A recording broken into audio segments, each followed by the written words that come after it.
Hello, GOP state delegates and members of the Utah Republican Party.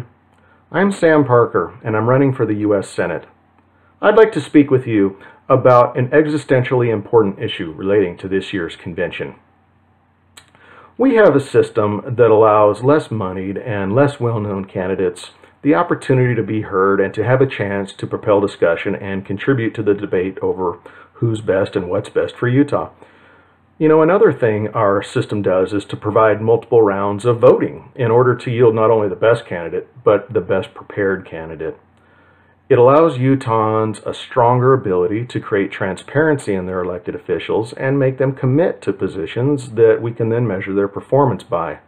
Now, normally the best way to do that is to have two candidates advance beyond the convention. This extends the discussion and narrowing process right up until the primary in June, as the candidates continue to vet each other, debate the issues, sharpen each other up, and commit to stances and policies that win over voters, us, to their causes. But what about the Senate race this year? It's a little interesting. You know, by all accounts, Governor Romney is a great guy, right? And he's done some good things for Utah in the Olympics, and he's got a lot of experience. So with good reason, he is the front runner. But here's the thing, he's collecting signatures to be on that primary ballot in June no matter what. It's a tremendously expensive and time-consuming endeavor, so naturally he's really the only one capable of pulling it off. Our system, Utah, is designed to reduce the effect of money and special interests and star power in the selection and preparation process. Obviously, it doesn't remove it entirely, but the caucus convention system does mitigate it to some extent. For example, we all know Mike Lee, right? Great guy, great senator. He's done tremendous things for Utah. He would never have gotten elected had it not been for the caucus convention process. But, so Utah, here's my plea. Even if you're for Mitt Romney, even if you think he ought to be elected as our next senator, even if you think he is the greatest thing since sliced bread, and maybe he is, please do not vote for him at the convention. Vote for somebody else. Because no matter what happens at the convention, he's going to be on that ballot in June, and you can vote for him then. But if you advance him out of convention with greater than 60% of the vote, here's what will happen. You'll end all discussion. You'll end all the debate. You'll end the entire sharpening process. You'll end the ability for another candidate to continue vetting him and improving the governor as a candidate. And you'll reduce your chances to extract promises and commitments out of him by which you can measure his performance and create transparency in how he governs. As of now, the governor has taken no concrete public policy positions. His website doesn't have any statements of policy whatsoever. You will be advancing a candidate who will be getting elected without having to make any promises whatsoever. That is a politician's dream, right? But here's the thing, I don't think that's a good strategy, because that's the type of approach that gets us $21 trillion of debt, or more if you count the unfunded liabilities. It's an approach that gives us a Congress with only a 10% approval rating, yet we re-elect the incumbents over 90% of the time. That's some pretty funky math, Utah. And so no matter what you think of Governor Romney, he's still going to be a politician. So don't you want the most transparency out of him that you can get? Don't you want to make him commit to positions and policies that you can measure him by and evaluate his performance over? You know, don't you want him to be the best prepared and as sharp as can be as he goes forward against the Democrats? I know I do. If so, if you're like me, please, if you think this way, if you agree with this strategy, please do not vote for him at the convention. Vote for somebody who can challenge him, polish him, vet him, extract commitments from him. It'll make him a better servant of Utah.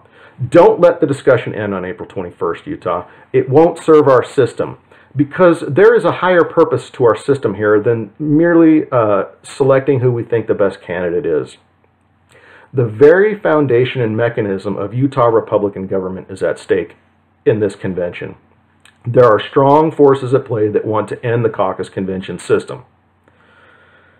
And if we vote for Governor Romney with greater than 60% of the vote, when he was going to be on the ballot anyway, we will be rendering the convention this year irrelevant and obsolete. Let me repeat that one more time. If we advance a candidate out of convention with greater than 60% of the vote, who's going to be on that June primary ballot no matter what, we will have made the convention process meaningless and purposeless this year. People will walk away shaking their heads saying, why did we spend all that time and effort and money, right, when we just ended up advancing the guy who was going to be on the ballot anyway? It could drive the final nails into our caucus system coffin. I don't want that to happen. I think it's irresponsible, even if you favor the governor. Because here's the thing, GOP. You might favor the governor this year. You might think he's the right guy. So you don't mind if we subvert the convention process this year or kind of render it irrelevant. But what about at some future point? There might be some candidate who comes along who's not right for Utah and who you don't like, but has the money and the star power, and we'll have gotten rid of the only mechanism that could mitigate that or stop that. I don't want that to happen. Our founders didn't give us a democracy because it degenerates into mob rule. The masses respond to glam, the glitz, the glamour, the star power, the money. It's fleeting. Our system is designed to mitigate the bad aspects, the negative aspects of democracy, of pure democracy, and introduce informed, measured processes that put forward the better candidates. So don't let money and star power ruin it this time around, ruin the whole future of Republican politics just because you like this guy this time. With this process, we have a better way to hold our elected officials to the fire. If we advance somebody who's going to be on the ballot anyway, we'll be taking a huge step towards throwing away our power of self-determination. So please, Utah, consider other candidates. Consider who your second candidate, your second favorite candidate might be. Listen, I think I'm that guy. Okay, and I intend on demonstrating to you and showing you and explaining to you why I think I'm that guy. I think that my approach, my style, my campaign are sufficiently contrasting. My positions are sufficiently contrasting to provide that rough rock against which we can polish the governor up and extract commitments out of him. But even if I'm not your second choice, please vote for whomever is. Don't let this process end on April 21st, GOP. The future of the party and the precedent for our elected officials in the future is at stake. Don't render this convention meaningless. Please go to samparkersenate.com. That is samparkersenate.com. Read about me. Read about my positions. Join my campaign. I want to make American government local again. I want to put the U back in Utah. Thank you very much.